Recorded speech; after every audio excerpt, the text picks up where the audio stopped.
Hey guys, you're watching Phone Arena's video review of the LG GS170. It's a basic entry-level flip handset available through T-Mobile. It's free on contract, so you're not going to spend anything. There's nothing too appealing as far as its design goes, but it may be suitable for people who are looking for just a basic handset out there.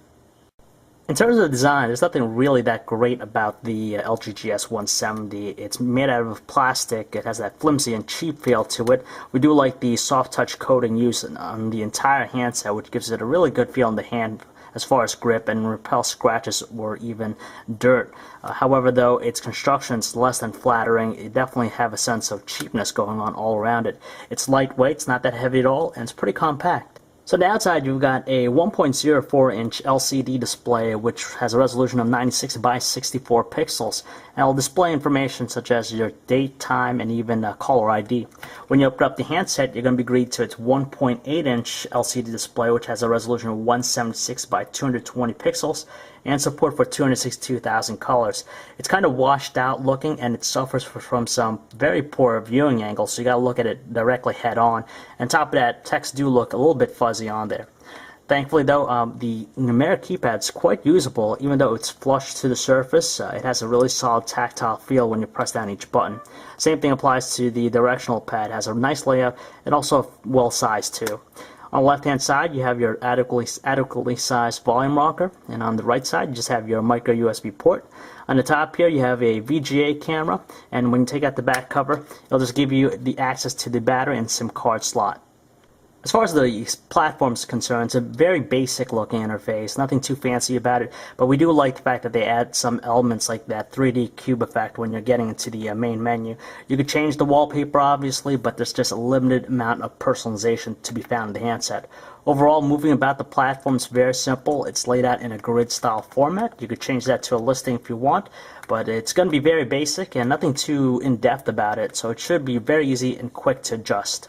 Now, we're really surprised to see that this handset offers a web browser, but unfortunately though it's not the best out there, just because with the limited amount of memory on the handset, it won't load up our website. It just gives us a message about insufficient memory, so it'll only be useful for mobile-friendly websites.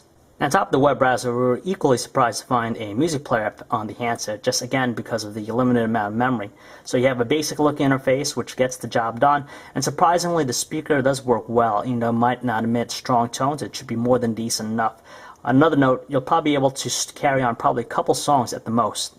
Unfortunately, the LG GS170 produced some terrible looking photos with its VGA camera. They look like paintings just because they were muddy looking and lacked any detail.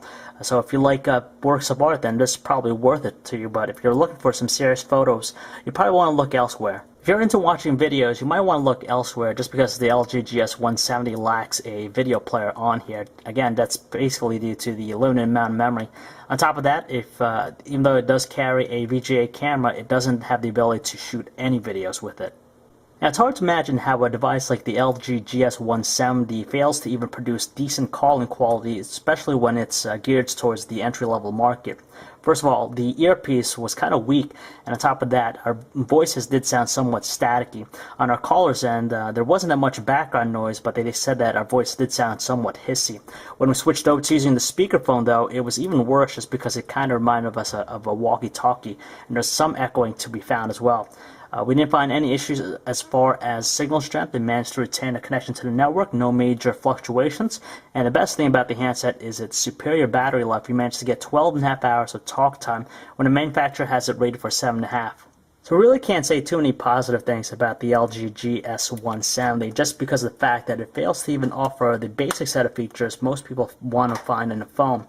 On top of that, it has that very cheap-like feel to it from a design aspect and even to the choice of materials.